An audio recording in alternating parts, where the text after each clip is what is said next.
thank you so much for being here for what is going to be a phenomenal discussion. Today we're talking about inclusivity and accessibility within this industry with electric cars. Electric cars are pretty awesome, we all know that. And it would be great if they could be equally awesome for everyone.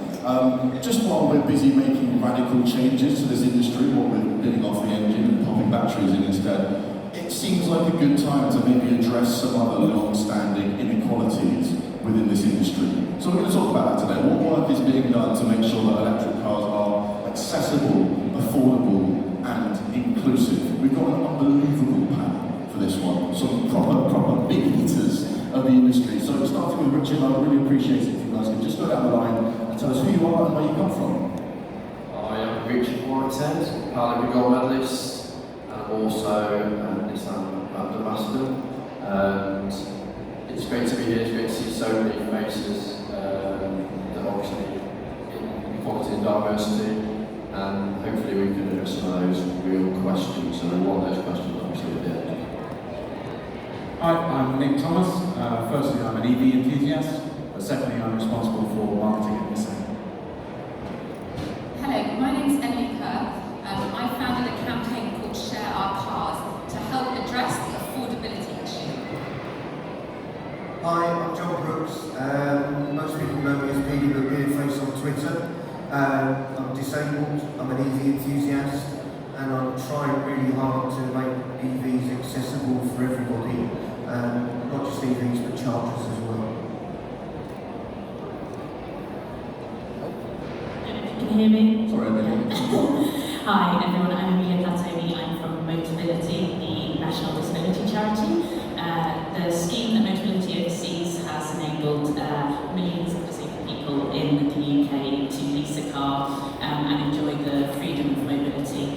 And we've been in this space for the last couple of years to understand what the challenges are that disabled drivers and passengers face when they're trying to charge their EV, and how can we meet those challenges for the future. Thank you for being here, guys. I think I'll start with you, Richard. I happen to know that you're a Nissan Leaf owner and driver. In your opinion, is electric an inherently more inclusive type of car, given the simplicity and less things to do? A great question. Thanks for throwing that at me straight away. As a former ICE owner to then go to EV, it's really important that EV is really inclusive and also is a vehicle for the disability community to be able to be accessible. And as we know, within the disability community, it's 40.1 million people with a disability. So that can be a challenge for manufacturers and brands, and it's really about educating the products and brands to be more inclusive. Some of the challenges and solutions, some of the challenges and obstacles that the disability community does have to access the EV market, as well as obviously charging, etc. And that is ongoing, and I think there's a lot of education around, especially for myself as a Nissan brand ambassador. Nissan invests a lot of time and effort in the education side of EV for their customers, and get to know what the actual customer wants is really important. And as somebody that's got lived experience in the EV market, it's really important to be able to pass on some of those challenges and obstacles that the disability community do have, and offer solutions to that as well. 100%. John, pros and cons of EV life as a disabled driver, in your opinion? I find there's lots of pros. There's a lot less controls, as you probably all know, than there would be, particularly in a manual and even in an automatic vehicle. So with people with limited mobility, it makes life a whole lot easier.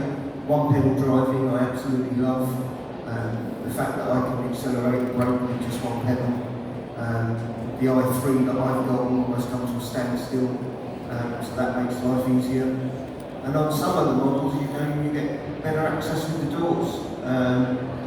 What I really would like to see is more flatter boots, rather than going in and dropping. That's probably my biggest bugbear with electric cars. You put a mobility scooter or a wheelchair into a boot, got to drop, you've then got to lift it before you actually get the thing out, and vice versa when you put it back in. So that would be nice. We do flatter floors inside, and we do flatter boots as well, please. The funny thing is, so many of the frustrations are shared with people that don't have physical disabilities. Good design is good design for everyone, right? I don't like a big lip on the boot because I put my back out lifting heavy things into it. It's just worse for everyone. In terms of accessibility challenges then, as a disabled user of an EV, is it largely centered around charging? Is that the big sticking point at the moment? Is that the thing that needs the most attention? There are some really good charging companies out there, and there are some really bad charging companies out there. There's a couple that I won't mention, but when I discussed with them about making their charge points more accessible for everybody, their answer was drive up, toot your horn, somebody will come out and help you. Now, it's 2022, surely there's no reason why disabled people can't do the same thing as able-bodied people. For me to roll up at a charging station, toot my horn, and then sit there blocking it while I have to wait for somebody to come out and plug me in, I actually find that really degrading. So yeah, charging points is a big stumbler, I think. Anything to add to that, Richard, in terms of challenges with the current state of technology? Yeah, for sure, I agree. And going from an ICE owner to EV, you look at the benefits of actually not having to get out of your car to fuel the vehicle is something that I've noticed. Also the time that it takes to do that. It's something I'm very time focused as a family man, but also some of the messages that I'm getting from the disability community that I use in EV is that they're able to use time more effectively. Some of the challenges of obviously exiting vehicles to fill up their vehicles at the pump is eradicated, and they're talking to the charging companies about how they're making their charging units more accessible with the actual place it is, whether it's at work or at home. And I think education, and I think also you utilising that resource for the greater good, not just for the disability community. You're addressing problems with solutions that have a massive impact, not just on the disability community, but also the wider community for EV moving forward. Very quickly, tech team, can I just get the timer on the screen down here? I want to make sure I leave time for questions from the audience at the end. Okay, let's have a chat about what is being done, what good work is being done in order to make life easier for everyone who lives and uses an electric car. What are some technologies or some work that's currently in place in order to improve that?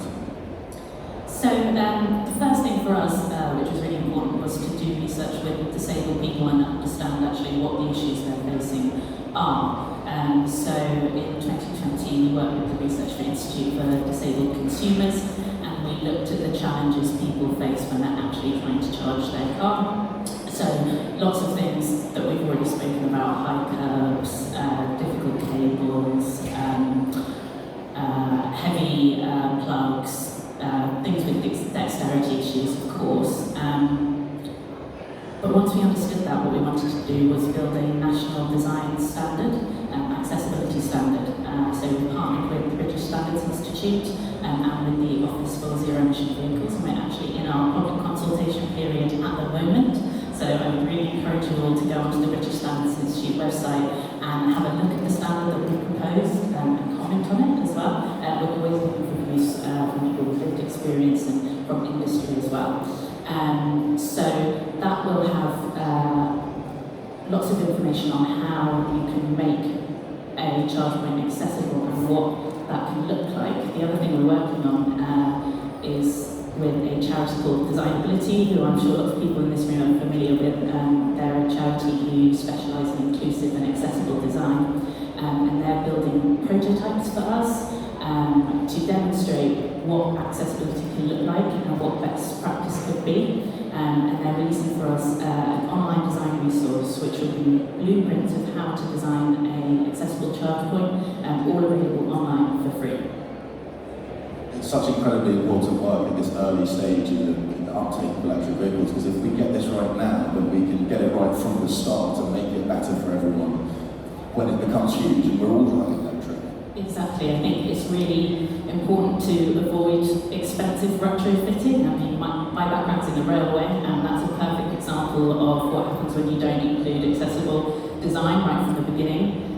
It's very difficult to go back and improve things, and it can be very, very expensive as well. So we're really keen that people start building this in right from the beginning. 100%. Circling back to something I touched on a bit earlier, I'm of the opinion that I think some people have this idea that inclusive design that considers people with physical disabilities, is therefore going to be inconvenient for people that don't. Nick, not the case, right? Inclusive design is just good design that makes everyone's life better. Yeah, I think you've already said it, Jack. It's just better design. And something that we've been talking about this weekend. With EVs, because now we're purpose building EVs, purpose designing EVs, and putting the batteries into the floor, that then gives you a completely flat platform for the vehicle, and you can build whatever you want, which is fantastic for most users. But actually, it's particularly helps with accessibility. It helps with just having that flat platform within a vehicle means it's just much easier to move around and much better designed for everybody. It's not about one community versus another or anything else, it's just better design. John, talk to me about micro-mobility. There's a surge in these kind of small electric devices that are more fitted to urban transport. Do you see those as being a helpful part of the solution for disabled road users? Yeah, definitely. I mean, for somebody who uses a micro-mobility scooter, they're ideal for particularly last mile journeys. You need to be able to put them on trains so that you're not having problems. We need to be able to legalise them in this country so that more people can use them. And actually, I think if they were making things like scooters and trikes and all of those legal to use, more people would uptake them, we'd see more of them. But we do need some sort of standard, some sort of legislation, I'll say that again, some sort of legislation to make sure that we're doing it right. But I definitely think that they could benefit lots of people. 100%. I'd like to touch quickly on gender in the subject of inclusivity. I'd like to do more than touch on it, but we've got about a million different topics that are all extremely important in very little time. This is a fairly good, decent gender split for a panel at an automotive event, considering this industry continues to be dominated, especially at a senior level, by straight white guys. Do you have any thoughts on how we might go about addressing that issue and creating a more inclusive industry? So whoever fancies it. Okay, because I'm closest to you. I think it's really important to have that representation to empower people to have a voice.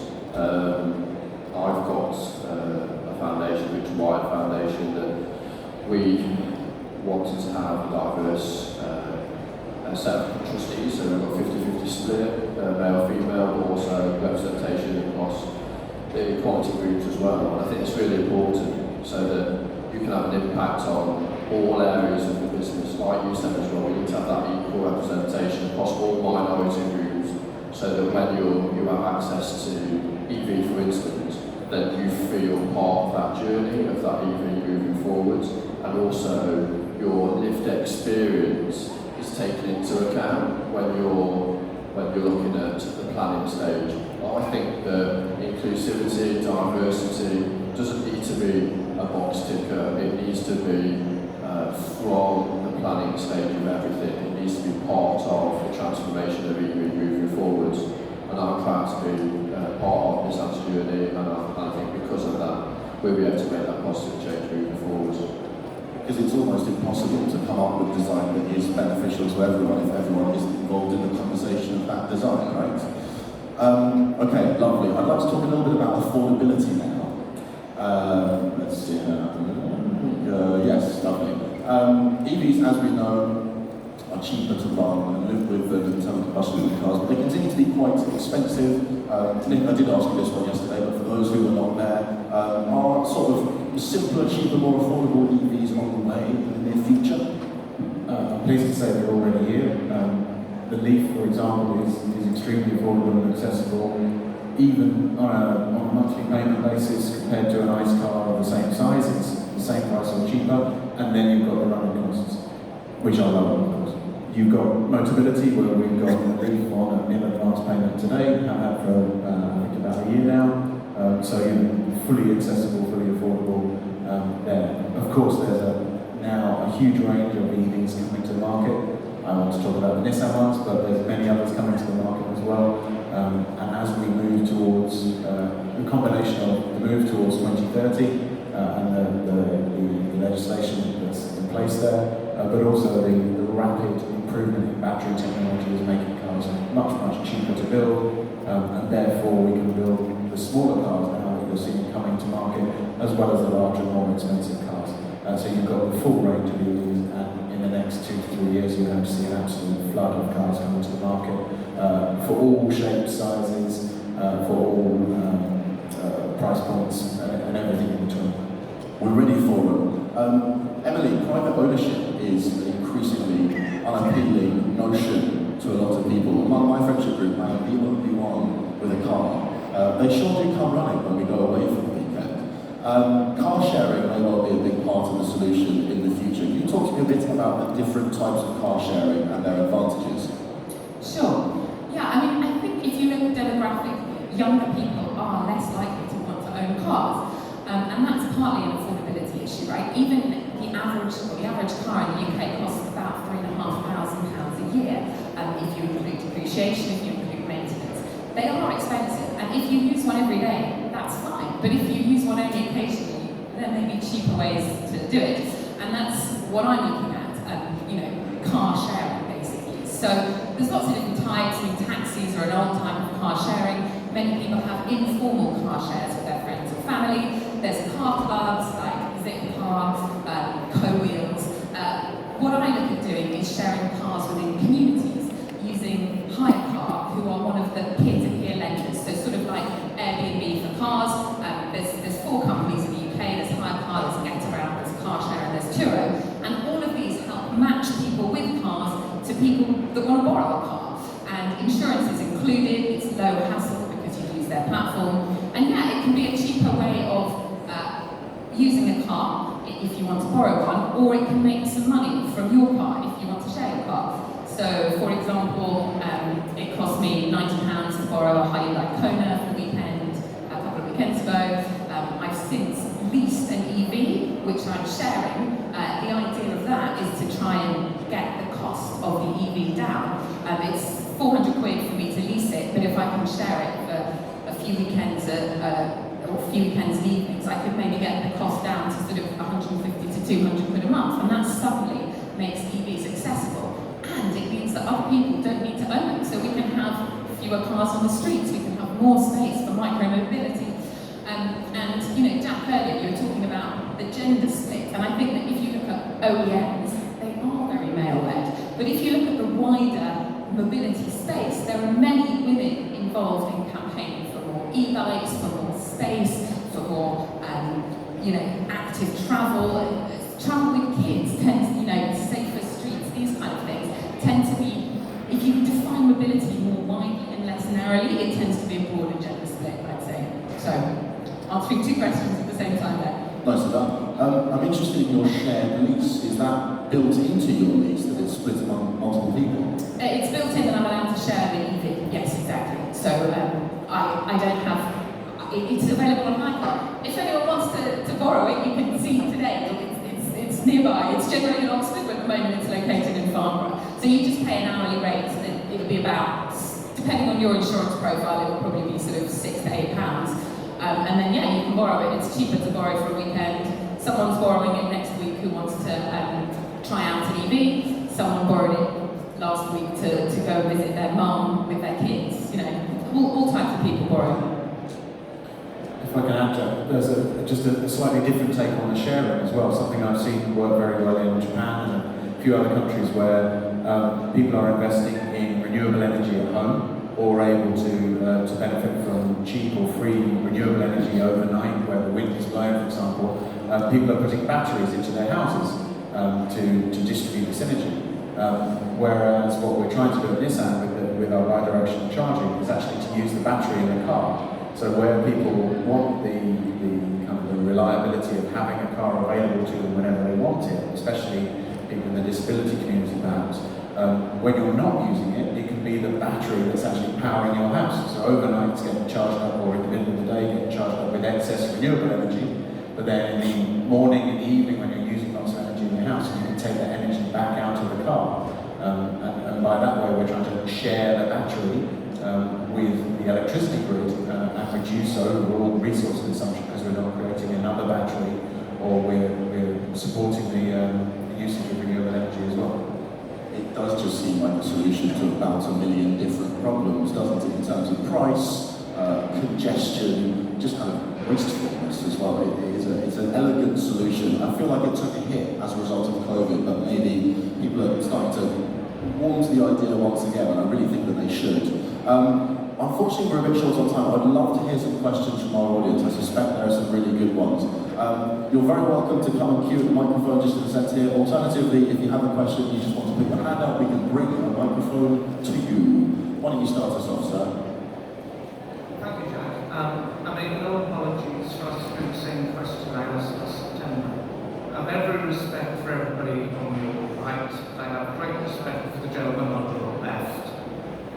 John and Emily both raised the point about charging.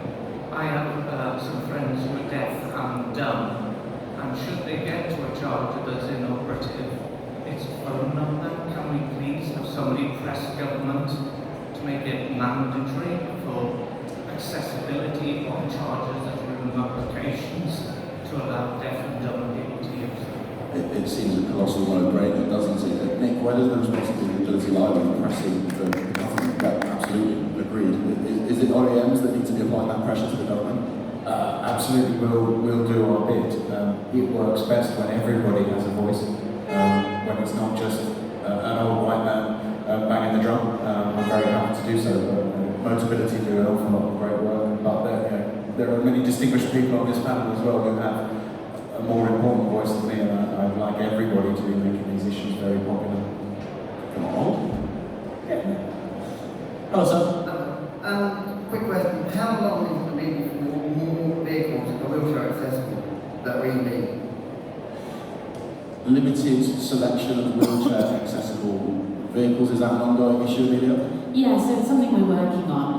So when we normally adapt a car to make it wheelchair accessible, we will lower the floor so the head height of the car is higher, but obviously with an electric vehicle, generally the battery is in the floor. So we're working on it, and we're looking at how we can adapt cars differently and how we can make cars wheelchair accessible without them being a wheelchair accessible vehicle. But we're working on it. We do have some e-works available on the Motability scheme now. I think I found a new reason to be annoyed by high-riding SUVs today, incidentally. It's such a rapidly growing industry, the industry, and because of that scale and pace, how has not been as much like user testing as there could be? Everyone's trying to bring out things really quickly, and when we scale up our employees, the priority isn't inclusivity, it's getting the team together as quickly as possible. As the industry, I work for the Somerset Council, and the priority there isn't, annoyingly, it's not inclusivity, it's not trying to make EVs more equal, it's the one area where they're funding the richest areas because they know that one of the quickest converting energy. Should OLEDs, the office low emission vehicles, be having the same sort of space as Ofgem, so Ofgem have basically forced the energy industry to be a lot more better with inclusivity, diversity in it, and respect. Should they play a greater role to make